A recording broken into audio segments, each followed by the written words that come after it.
बघा आमच्या संत्र्याच्या शेजारी लावलेली आहे केळी आणि आम्ही चाललो आता संत्र्यामधून तिकडच्या धुऱ्यावर। हे बघा संत्रा, हे बघा कामगिरी टापपैकी केलेली आहे, आपण पाहू शकता। हे पहा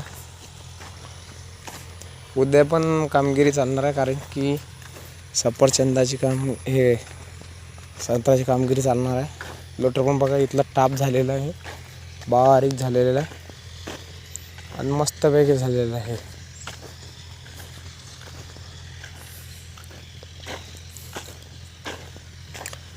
लोटर म्हणजे लोटर आहे भाऊ, 6 फुटी लोटर आहे। आता आळवा पण मारावं लागणार आहे याच्यामध्ये, आता उभं मारण्यात आलं, आळवा पण मारावं लागणार आहे। लोटर